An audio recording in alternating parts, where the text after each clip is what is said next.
Hey everybody, welcome to this week's update. I'll try to keep it as short and sweet as I possibly can. There is one change that we're asking that our students make kind of when it comes to our Wednesday night policies, but if you came here wanting to know kind of what's going on Wednesday and Sunday, let me just encourage you with this. It hasn't changed.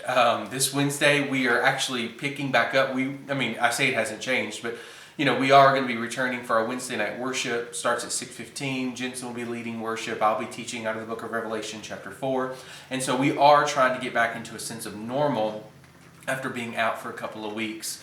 And then on Sunday, we're doing our Sunday small groups, 2 o'clock. Ladies are up in the student wing. Guys are down in the fellowship hall. We'll be doing the book of Exodus chapter 2. And so those things are consistent week in, week out. And so really what I want to spend a minute chatting about is kind of what is the church's approach to COVID among our community? How are we looking to handle that? It's getting colder outside. What does that mean for us? What are some of our policy changes? Because obviously we're not trying to do any events or activities right now just because we're trying to be overly cautious, number one, but then we really want to communicate to our people that we care about them. We care about their health, and there are individuals within our congregation that are more susceptible to contracting it, which can create complications in other areas, especially with pre-existing conditions. And so we want to be very careful about how we approach that. And so one of the things that's kind of working against us right now is it's getting colder outside. In the summertime, it made all the sense in the world. We'll send the students outside before worship. They'll hang out there. They'll chat out there. When they come in, they will find a seat, keeping 3 seats between them and somebody that is not in their family.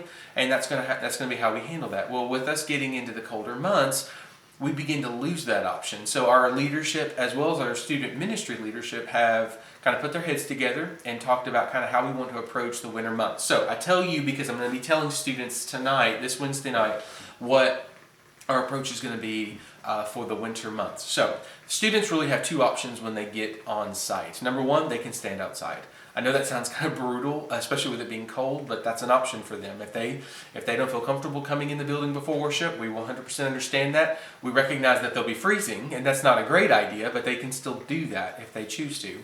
And so they can stand outside. Or number 2, we're asking that they wear a mask until they have a seat. We're basically going to be adopting the restaurant policy for the winter months.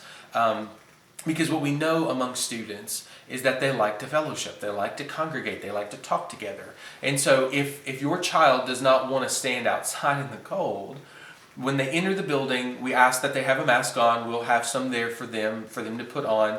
And if they're up moving around, then we ask that they put them on. When they have a seat, and they are 3 seats between them and someone that is not in their family, then they can take the mask off. And so the reason I bring that up to you is just because that's a little bit of a change. At this point among students, the masks are definitely an inconvenience, but it shouldn't be an issue because they deal with it with school all the time. And so we just ask that they wear them when they enter the building and until they have a seat. Now, we still ask that they keep 6 feet social distancing and all the other stuff. And so this is just something that we could really use your assistance on. Teenagers, for how much I love them, they have obviously that desire to rebel within them. And so, we've definitely dealt with, minor instances over the last couple of months of them trying to kind of, cheat around the system and whatnot. And we get that. And so at the end of the day, here's what it comes down to.